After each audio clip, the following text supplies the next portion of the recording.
Welcome to The Point of View. This is your favorite current affairs show on television on Channel 1. Here we bring you the right guests, ask them relevant questions on issues that matter to you. We have a special show for you tonight. It's a two-in-one show. In the first part, we review Minister Amin Adams' mid-year budget.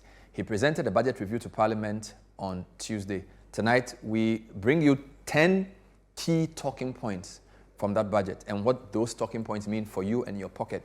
When we're done, we'll speak about Ghana's automotive industry. CFAO Ghana is one of the companies who are doing well. They will speak to their country lead on how they intend to take advantage of their automotive industry policy. All of that and more when we come back. Stay with us. So, welcome back to The Point of View. Tonight, we review the Minister of Finance's first budget. This is not a real budget in the sense of asking for any money. They didn't ask for any review of the estimates they gave earlier. But nonetheless, it was a review of where we are. So I'm going to take you to the screen to talk to you about the key issues that we have picked. We gleaned 10 very important questions or talking points from the budget. They are the revenue question, the expenditure question. We also had the road projects question. There are also debt restructuring and debt questions. In fact, some people say there are two certain things in life, debt and taxes. We'll deal with all of those. But let me start with revenue. So Minister Amin made two important points around revenue and expenditure. On revenue, he said that total revenue and grants were revised upwards very slightly, 0.5%, so half of a percentage. Now, this was not because they were expecting people to pay any more taxes. There were no new taxes announced in this budget. What they did, though, was that because we have interests that have accrued in the ESLA, which is the Energy Sector Levy account, the interest accrued meant that we would get more money on the revenue side. So that's not really the big issue. The big issue for us is the question about why Ghana's tax to GDP is the lowest among peers. I'm going to take you to this to show you something. So there are 5 comparator countries. So there's Cambodia, which is in Asia. There's Cameroon, which is in ash. Senegal, watch the green line. Cote d'Ivoire is yellow. Ghana is blue. Now, Ghana's tax to GDP is lower than most of its peers, regional peers or structural peers. In fact, the deep blue line is sub-Saharan Africa. Look at where Ghana is. Ghana's tax to GDP is the lowest of all, probably interchanged with Cote d'Ivoire. Now, people have wondered, why is our tax to GDP this low? We don't pay enough taxes. But it's not even about paying. If you go into the key issues in tax, the main problem with tax is the issue of tax exemptions. The issue of tax exemptions. So it seems as if Ghana awards more exemptions than its peers. So I've picked these 5 countries. Of course, there's a World Bank presentation on Monday by Dr. Jan Kwachi. He put this together. Very interesting. These are countries within the same structure of Ghana. Ghana, Cameroon, Senegal, Cote d'Ivoire, and Cambodia. Our tax to GDP is the lowest. Is it because we don't pay enough tax? Probably not. The next slide will explain why this is so. It's more a question of the exemptions we give. Now, Ghana's tax exemptions grew from about $300 million in 2010 to 4 billion. 300 million cedis to 4 billion cedis in 2018. In fact, a few weeks ago, there was a big debate about tax exemptions. Now, these are the same 5 countries: Ghana, Cameroon, Cote d'Ivoire, Cambodia, Senegal. What do we have? Where you see an EX is an exemption, right? Now, countries can either have a standard rate for a tax, a reduced rate, or a special tax. But when you see EX, it means there's an exemption that applies without the right to deduct. So what we're saying is that Ghana has exemptions that cover too many areas. So for example, Ghana has exemptions in agric, inputs to agric, water supply, electricity supply, passenger transport, financial services, health and education. The only place where there's no exemption is accommodation. Compare that to Senegal. The only place they have exemption is for agric products. For all of this, they use special rates, and then for health. So the reason why in the previous chart, Senegal was way up and Ghana was down below, in the view of me and many other economists, is that we give too many exemptions. In fact, we've passed a tax exemptions law, 2022, September, but that law doesn't seem to have dealt with the issue of how the quantum. Last couple of weeks, we interviewed the leadership of the minority in parliament, and Cassius Forson was saying there was over $450 million in exemptions for 45 1D1F companies. They managed to reduce about $150 million, but that's still a lot. So a lot of companies get these exemptions in the name of bringing social benefit to Ghana, but that doesn't appear to be benefiting the overall economy. So the question of tax revenue is not because Ghanaians don't really pay tax. It's more a question of how we apply the exemptions. And this chart is very clear. So the fewer the exemptions, the higher the tax you get, which is why if you go to the previous slide, Senegal is the highest, Cambodia follows, Cote d'Ivoire, Cameroon before Ghana. It's very clear. Ghana gives way too many exemptions, and we have to deal with it. So that's the first issue. So the issue of government revenue is not just an issue of Ghanaians not paying tax in terms of personal income tax or VAT. Indeed, the exemptions cut across. There's import VAT exemptions, import NHIL exemptions. There's even exemptions on corporate and personal income for some multinationals. There's exemptions on petroleum tax. The exemptions are so many, which is why the government keeps struggling with revenue. So that's the first major issue that has to be flagged in the presentation. And it's interesting that the minister did not project revenue to rise on the basis of paying more tax. It's more just a windfall from ESLA. That tells a big story. But that's not the only thing. We're looking at the next big issue. The road toll was removed because of the e-levy. In fact, we were told there was a trade-off. When the e-levy was introduced, we were told there were two things. We would not go for IMF if we paid e-levy, and the road toll will be removed. Guess what? When the e-levy came, we still went to IMF, and now Minister Amin is telling us that government will develop a framework for the reintroduction of road and bridge tolls to facilitate the process for the implementation of a modernized and efficient road and bridge tolling system. The government has a lot of explanation to do because his predecessor made it very clear. Road tolls are inefficient, they cause too much traffic, and we don't generate enough from it. They are a nuisance tax. Therefore, we all agree to e-levy. Now, if you're going to bring road toll back, what does that mean for e-levy? Is it going to go away? We need more information on this. Second point, even if it's going to come back, what form is it going to be? Are you going to have the long queues? Are you going to expand the roads to a point where people can scan? For example, if you enter the University of Ghana and you have the device on your car, you don't spend more than 2 minutes entering that university. But look at the Accra to Mamoto Way. Look at all these toll booths and the queues, Kasua toll booth and the rest of it. So this is a second big issue that has to be properly debated. It will be very controversial. Of course, he's talking about next year. We don't know who's going to be Minister of Finance, right? So it's almost like you're kicking the problem down to the next person. But this will be a big talking point next year, and we don't necessarily agree if we don't have details of what will happen to the e-levy and if we are not sure of the form it will take. So that's the second big talking point. Now, the third one, again for me, is a government failure. This government has been in office for 8 years. Property tax is the most progressive of all taxes. In many jurisdictions, you pay property tax between maybe 1% to 3% of the value of a property. Cantonment, Ridge, Laboni, in Accra, in places in Kumasi, in Shayeso, some of those very high-level areas have properties worth millions of dollars. Most property rates are not even collected. Now, to have 8 years in office to now say that you are going to reinstitute this, two questions arise. Property rates are collected by assemblies. Somehow they don't have the ability to collect enough. So GRA came in to help them collect it. We don't know whether that involvement of GRA even increased the property rate at all, right? Because there was this conversation around the assemblies working with a private partner and the GRA to collect property rates. And mind you, property rate is what is called in Ghana. So even though we use the word property tax, it's actually a rate. That difference must be made. This is a failure of government to wait till the last budget of 2024 to now tell us that you are going to reinstitute an integrated property tax, which is a more progressive tax. Is a tax that affects the rich. So if you collect e-levy, it's not a progressive tax, right? A lot of sales taxes affect the poor inordinately. Poor people don't have houses, so property rate taxes the rich. This is not fair to wait till 2024 to tell us you're going to do this, right? Synthesize data from MNDAs, lands valuation, ECG, come on. Come on, this is a big failure. I say this because I remember interviewing Yao Safo when he was senior minister. This is around 2018. And it was like, we are going to implement property rate. We are in 2024. You're not telling me you're going to do this. No. So we're not going to buy this.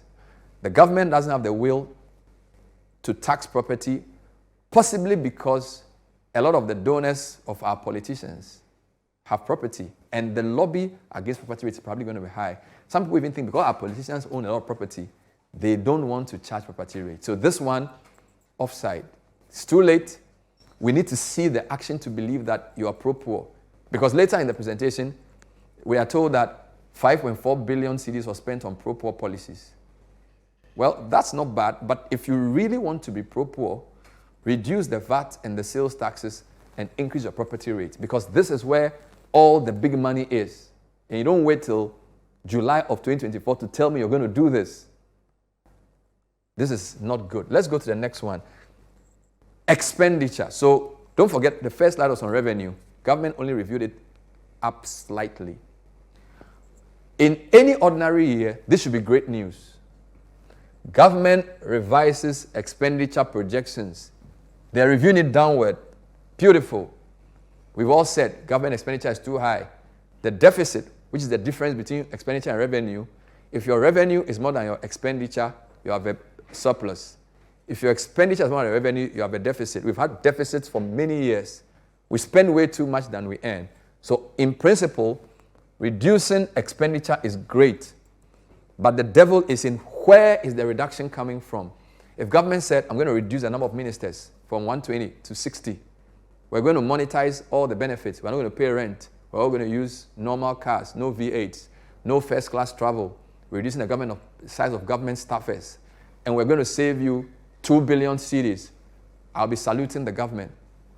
So while it's good to say there's a revision of your expenditure, it's not big news because you got it from the revision due to the impact of the external debt restructuring. So basically, because we owe so many countries, multilateral and bilateral debts, Eurobond debts, debt forgiveness, we owe $5.1 billion to our multilateral partners or bilateral partners, right? So they've decided to reduce, basically defer the payment. So between 2023 and 2026, we're not going to pay any of our interests to these countries, the Paris Club and the G20 framework. So that's point one. For the Eurobond or commercial creditors, we owe them $13 billion. We had a debt forgiveness of $4.7 billion.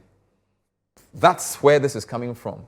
So government is saying that because originally we were projected to pay interest to these, our creditors, but because in June we finished our debt negotiations with both our bilateral creditors and the Eurobond people, we have made some savings. That's why revenue expenditure is coming down. So even though it's good, it's not such a big story. What would have been bigger is if government had announced further cuts in its own spending so that the deficit will be reduced. So this is more by implication of the revision of our debt payments. We expect further cuts. Government size has been said to be too large. We agree with that. So, Minister, we will not rejoice too much on this, particularly because from 2026, a lot of things will start happening. We are going to start paying back our multilateral and bilateral creditors. We saved over $4.7 billion from the Eurobond debt restructuring. Where is that money going to go? Yes, it will help with our balance of payments, but we need more information on what you want to do with that. So far, we've spoken about revenue. The adjustment is only 0.5% because the main problem is that there are too many tax exemptions. We've shown you that. We've spoken about road tolls coming back.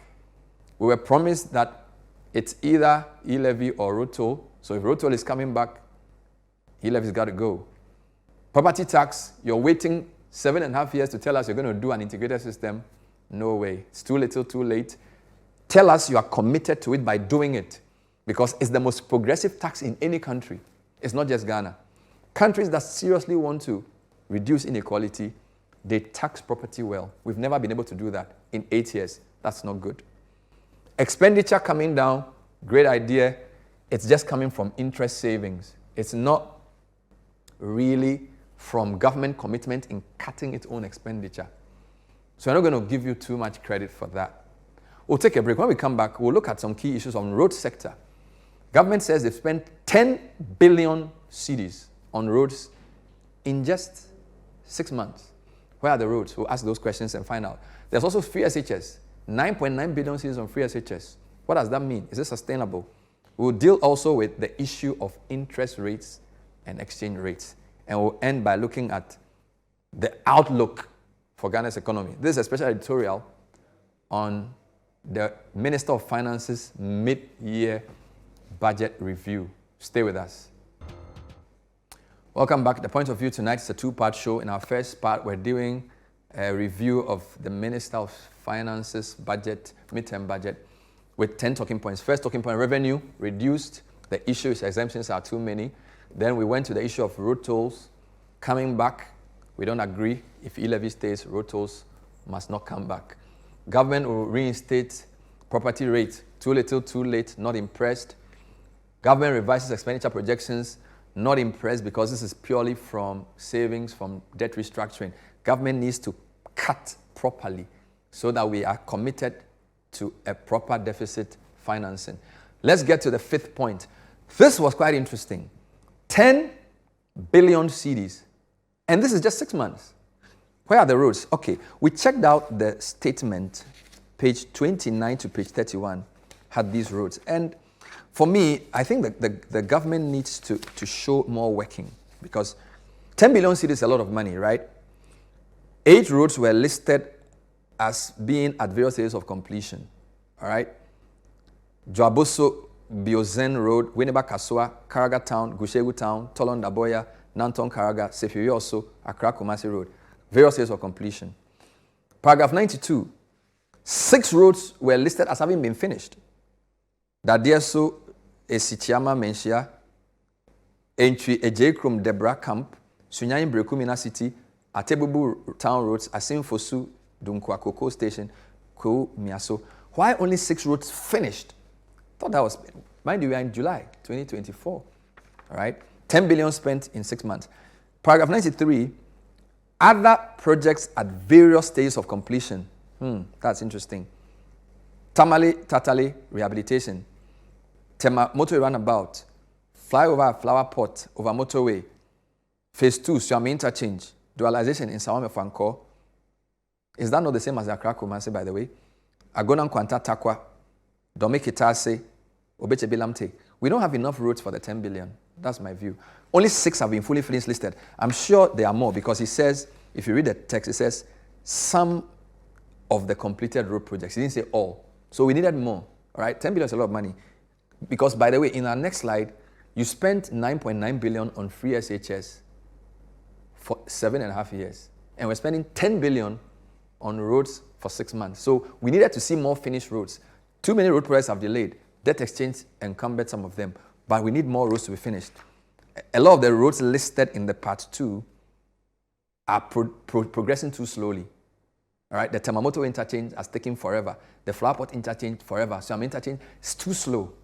And there's a suspicion that money could be involved. The other issue is that the regional distribution of the roads is not very nice, honestly, because if you look at the roads, paragraph 93, the roads are northern, Greater Accra, Ashanti, Western, Central. You don't have. I didn't see any road from Volta, Oti, Upper East, Upper West, Savannah. I didn't see any road. I don't know whether it's just because of examples, but for a budget statement, you need to let us know that if you're spending 10 billion on roads, we have 16 regions, there must be roads from each region, right? I didn't see Volta in the list. I'm sure there are probably some Volta roads. I didn't see Oti. I didn't see Upper East, Upper West. I didn't see Savannah. I'm not even sure if I saw Northeast, but I stand to be corrected. So give us the full list, Minister. And the roads are progressing too slowly for 10 billion. That's not good enough. So this is point number 5. Road projects as a big talking point. We'll discuss that on subsequent programs. Let's go to the next one. This is the big one. 2017, free SHS was started, 400 million cedis. In 7.5 years, 9.9 billion. And mind you, 10 billion, 6 months, roads. 9.9 billion, free SHS, 7 years, 5.7 million. Now, this is interesting. 2 problems here, though. Pre-tertiary goods and services budget, free SHS takes 90%. So, JSS, primary school, kindergarten, all of them share 10%. Free SHS takes 90%. It's too imbalanced. We are not saying don't spend money on free SHS, but if the pipe is weak, it's not going to help the tap itself. The pipe is the basic, the kg. So to spend 10% of your pre-tertiary goods and services budget on pre-SSS and spend 90% on SSS, that's imbalance. That's problem number 1. Problem number 2, because of this imbalance and because free SHS has taken almost all the money on goods and services, there isn't any money for capital expenditure. So if you look at the education line for CAPEX, it's been reducing. What is capital expenditure?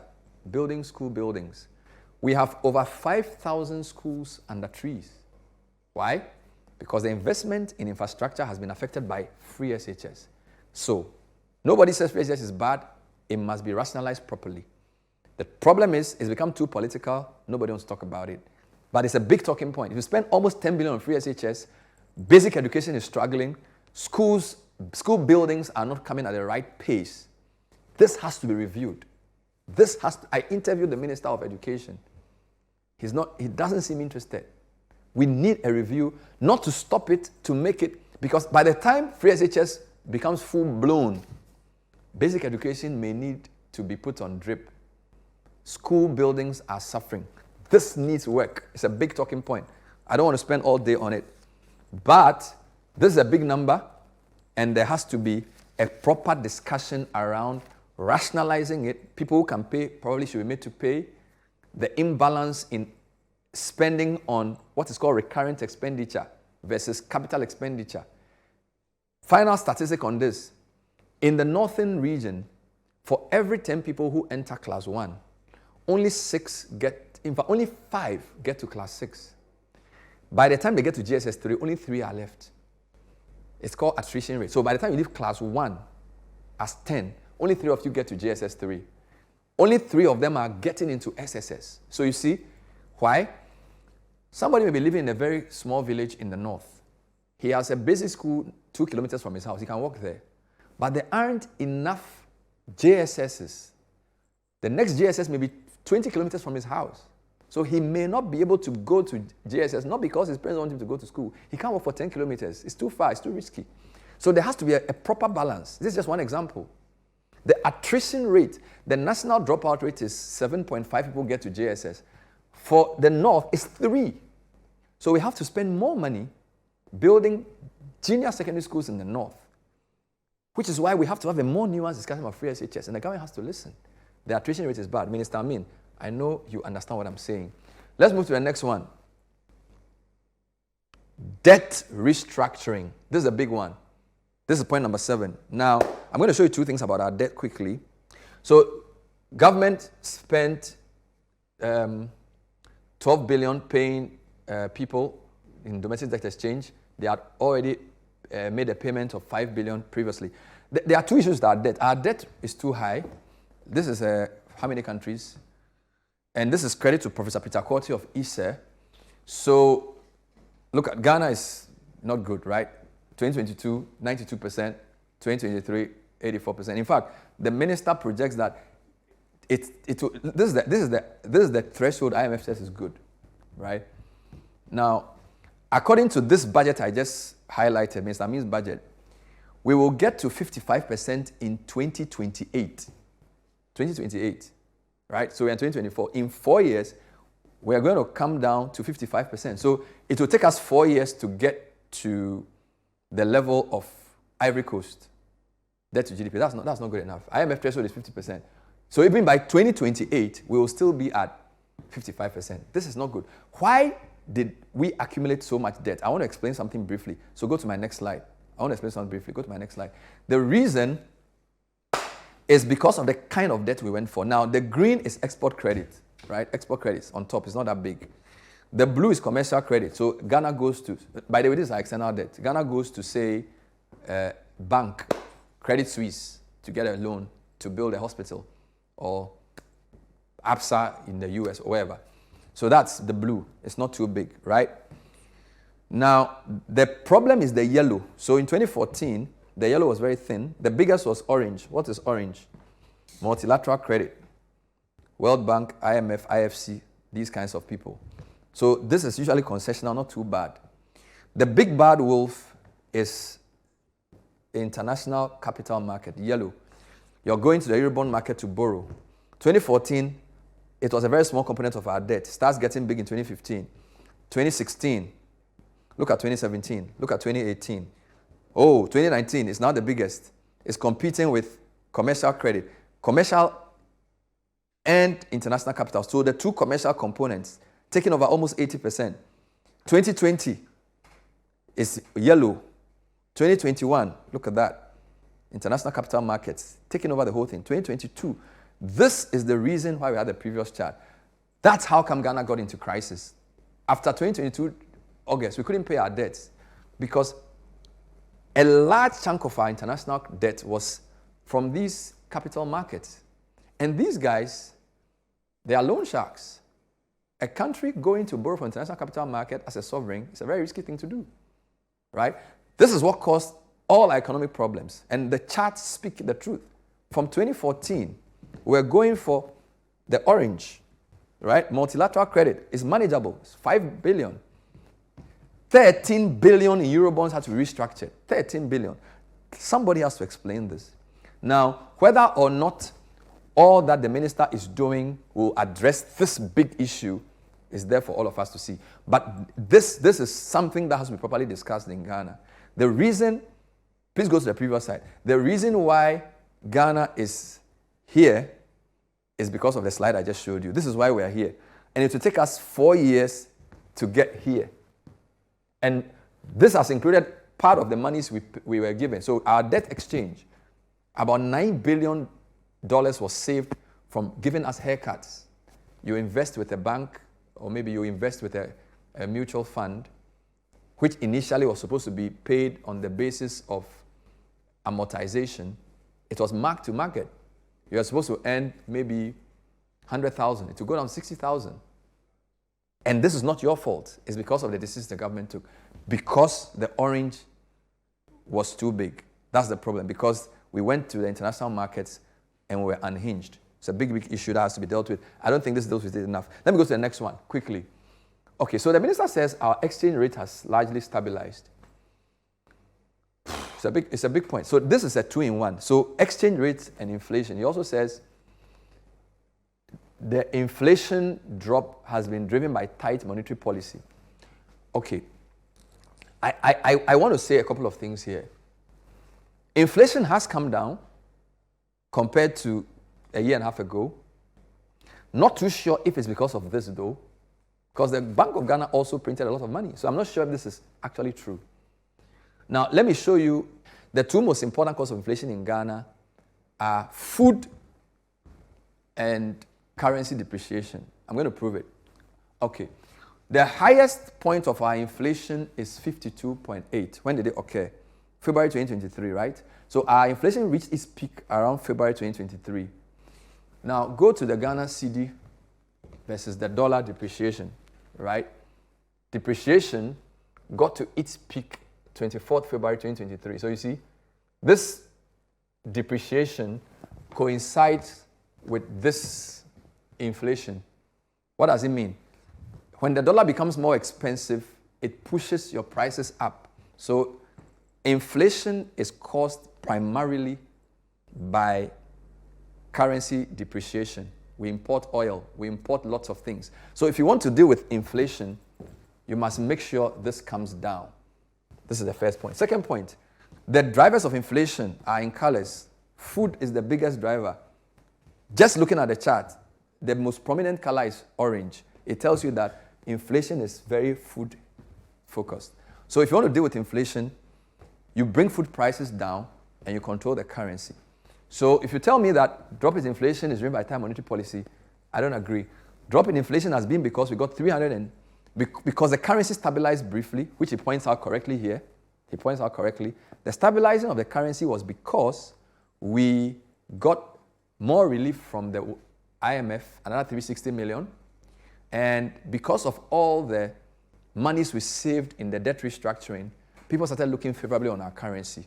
So the relative stability of the currency, I call it relative because it's still falling. The currency is still falling, right? So this number is 15, all right? So the currency is still falling, okay? And the higher it goes, the lower the currency is. The currency depreciation rate has stabilized briefly. That's what has brought inflation down. So if you want to deal with inflation, deal with the currency and deal with food. This is what these charts, the numbers don't lie.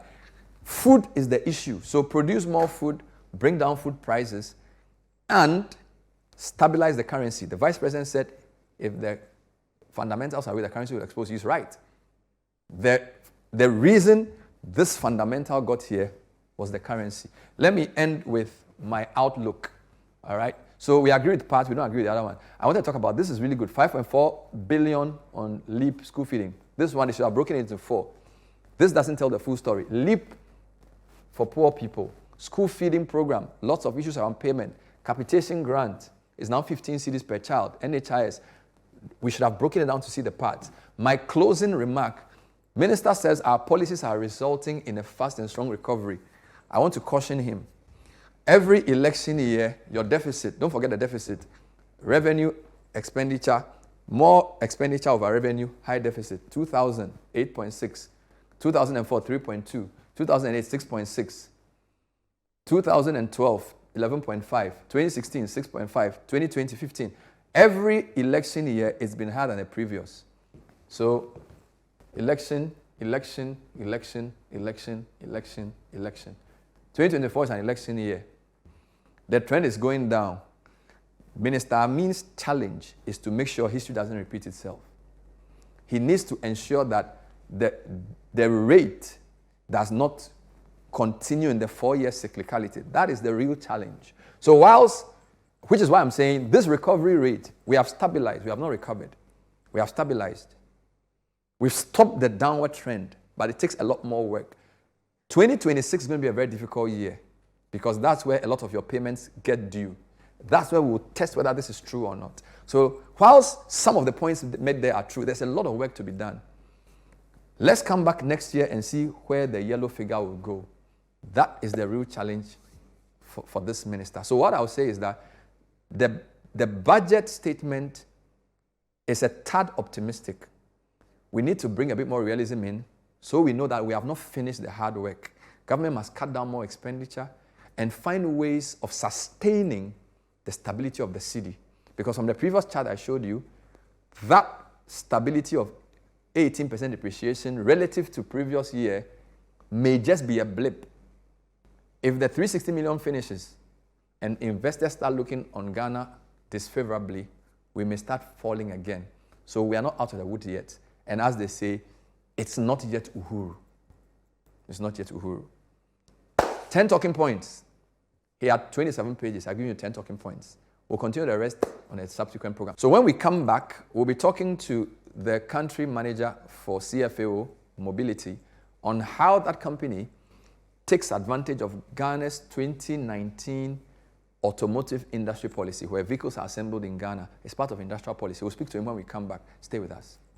Welcome back. This is still the point of view. Now we're switching to something very interesting, where Ghana's automotive policy has come under discussion. The government has come up with a policy that allows international car manufacturers to either assemble or at least train people here to add value to the vehicles before they get onto the market. It's a big, big discussion. I'll be speaking to CFAO Mobility on that and other things they've been doing in Africa and Ghana. The company is over 115 years old on the continent, and I'm very privileged to have in studio. They call him the country delegate. We would have said MD and country manager, but somehow he's like a diplomat, so country delegate, Ademola or Adedamola Adelabu. Welcome to the show. Good evening. Thank you very much, Bernard. Good evening. You're a country Nice delegate. It's great to have you. Country delegate instead of country manager. Is it because you're like some diplomatic big shot? Well, not exactly, but different companies and institutions have the way they do their nomenclature. So this, for us, is very unique to the CFAO. So it's a big company, right? Over 100 years in Africa. How many countries on the continent? So CFAO as a group is over 170 years in Africa, and that's why we say we are with Africa for Africa. And for Ghana, we are over 115 years and still counting. It's a company that has a spread in terms of footprints across 44 African countries and 7 French overseas territories, and we're still counting. And you've been with the company for at least a decade, I'm sure. Myself, yes. It's been 11 years of very exciting journey with the group. I started way back in Nigeria, 6 years leading the commercial operation for our consumer division. Okay. Then 5 years back, I came into Ghana, led also the consumer division for 3 years before moving into the mobility division in the last 2 years. Ghana is an exciting market for most companies. When I speak to my friends in multinationals, they like working in Ghana. They say Ghana is clear and simple. Is it the same for your sector? Is Ghana a complicated market? It is not complicated. So I'll talk first about the people, because in everything I say, it's the people that makes the country. It's the people that also makes the organization. Very lovely, warm people, I must say. Culture is very deep. Heritage is strong, just synonymous to what we have on the side of the coast. Very relatively safe, I must say, as a country. Yes, there's quite a lot of work in progress, which is not very alien, to our side of the region. But I would say it's really the right place to be. Talking industries, quite a whole lot has been done by government. Yeah. Things really around policy formulation. Yeah. We just listened yesterday to the mid-year budget review.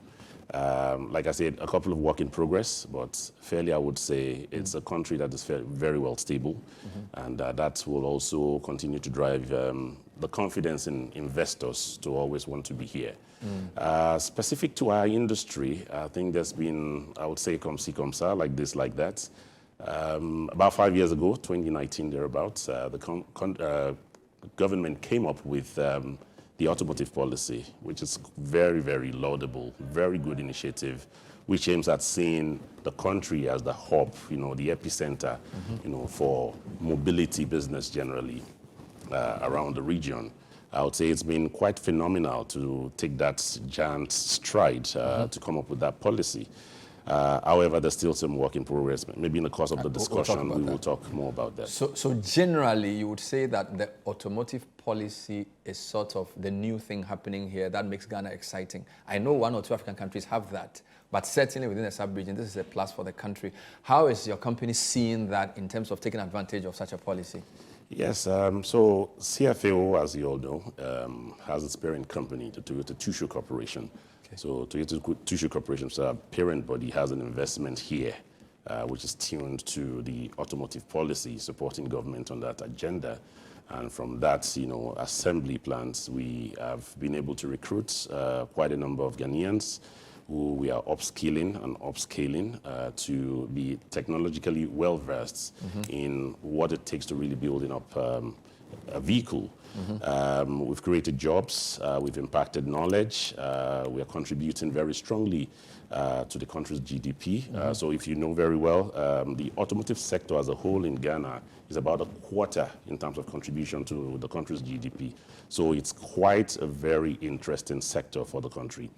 As a group, CFAO and our parent body, Toyota Tsusho Corporation, represented here by TTMG, we are very well poised to get fired up in terms of investing and reinvesting in that particular tier. Of course, there are a few things we're still looking up to set the course right, within which premise, we can catapult the sector, to greater heights in terms of even helping and promoting, supporting the balance of payments. Yeah.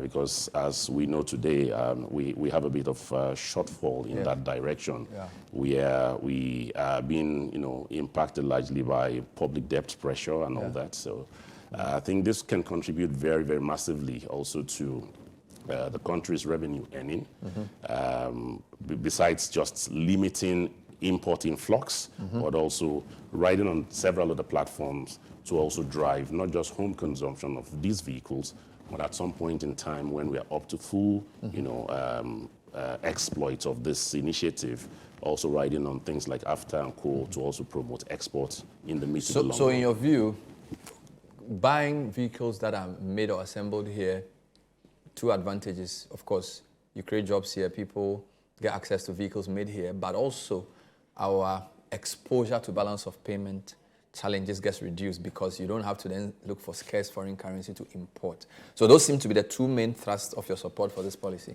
Exactly. And I think ultimately that also engenders more in terms of investments. It also promotes the country more. And the balance we are having, and that is why it is very important that Ghana takes, this step further by really ensuring that all the other missing elements of this policy is brought to life. So a lot of other countries across the region are also gearing up.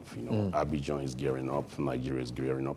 But the good thing, as close as Abidjan is that it's going to be complementary and not going to be unhealthy rivalry. Yeah. Because what we are putting up here is more about the passenger cars and a bit of the light vehicles.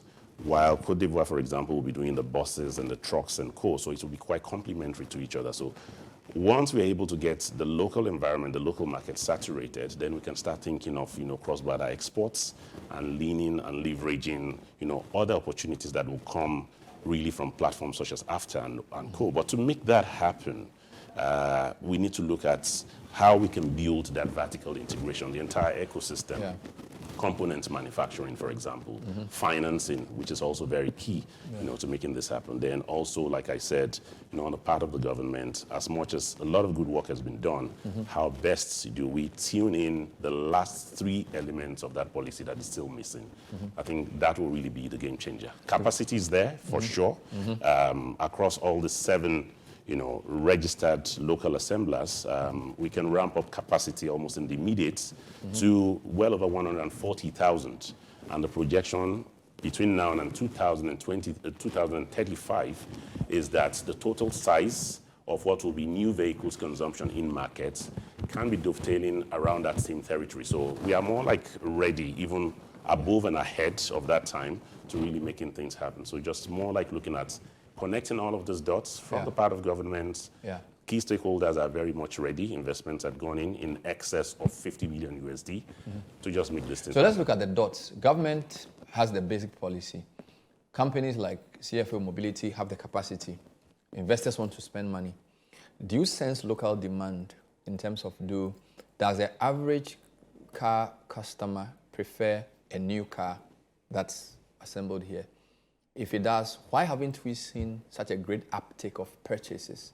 Is it a question of affordability, lack of payment systems? Just talk to us a bit about what needs to be done to move this potential to be realized. Yeah, on one side, cost of borrowing, very, very steep. It's, GRR is about 29%, so bank lending rate is in excess of 30%, so that's quite steep if you're using a third, to really service loans. So that's one major one. Everybody likes definitely new things, so everybody wants to really acquire. But if that financing bit isn't fixed, it really becomes a problem. On the other side, people are only tuning into getting used vehicles. Just like a couple of people will want to go and buy used clothes, but they know that that's not the best for them. Talking in terms of environment and all whatnot, it's really not the best of place to be. So if financing is addressed on that side, and the government helps in really ramping up the key missing elements on that policy, like I said, that will drive more home consumption, and that also will create that appetite for investors to want to do more. There are quite a number of other OEMs that really wants to come on board. We, as a business that's already in the game, we also want to drive expansion in terms of the portfolio mix that we have, within the scheme of things. But not until this happens, where we begin to see volumes ramp up, then it becomes very challenging. For you to know, the markets for new vehicles is barely 6,500, in terms of units for volumes.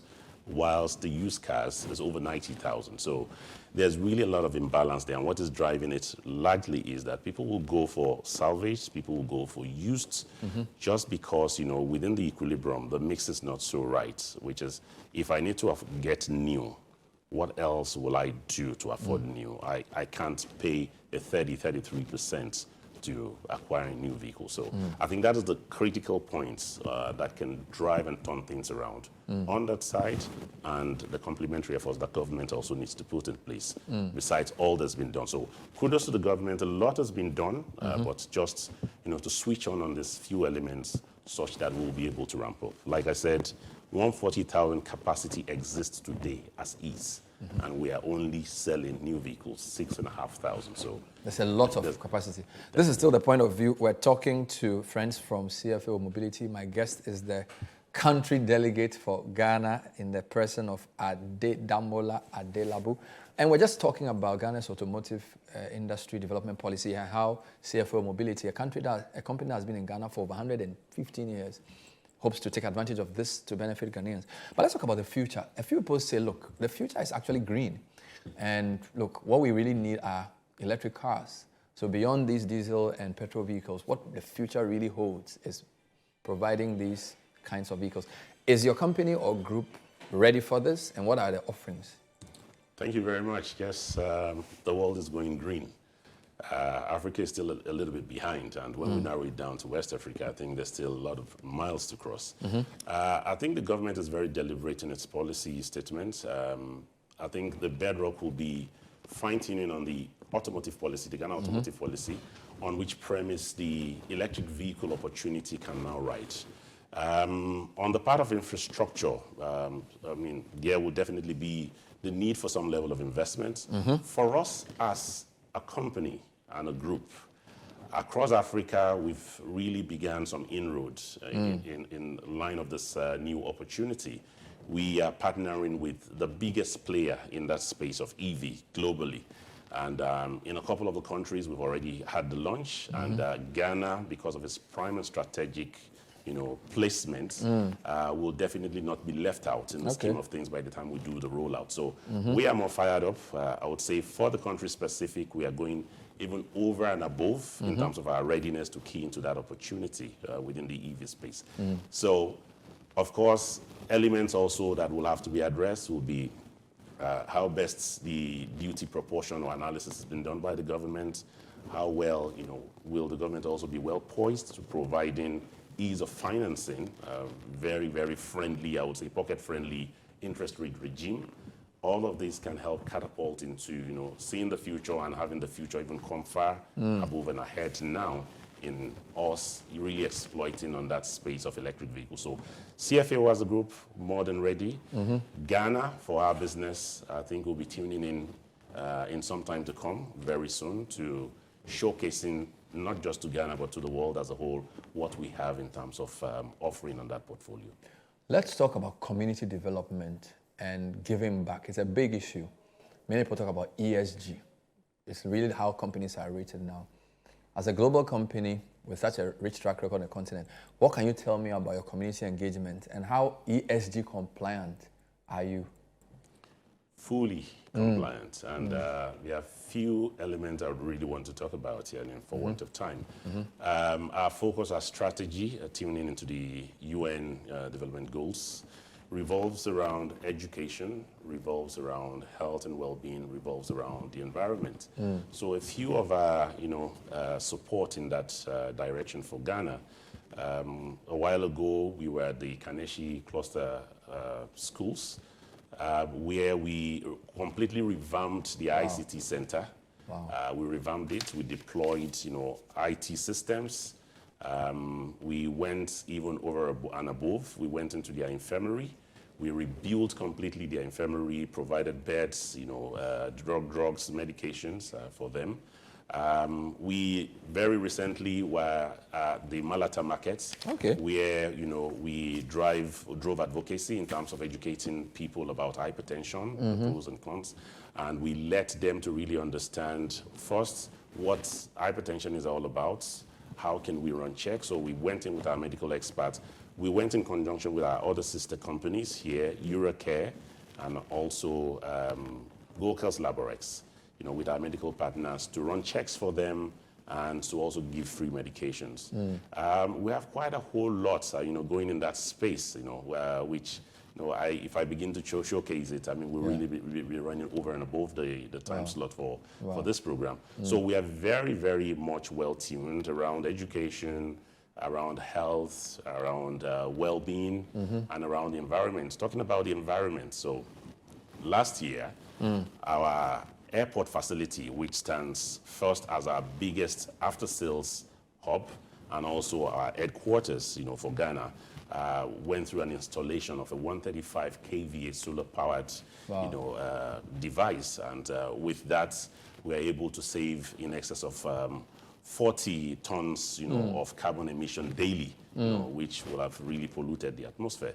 We also, in that same direction, in terms of ensuring that we are combating waste, and we're also promoting wellness and well-being, within our quality units at the after sales, we have a small recycling facility that we use on wastewater that is really coming out from that unit, which is recycled back into the system and very clean. So these are, a few of those initiatives. During COVID years, of course, that's a couple of years back, we also supported the government with donation of free vehicles. So there's a whole lot we can readily mention in that space.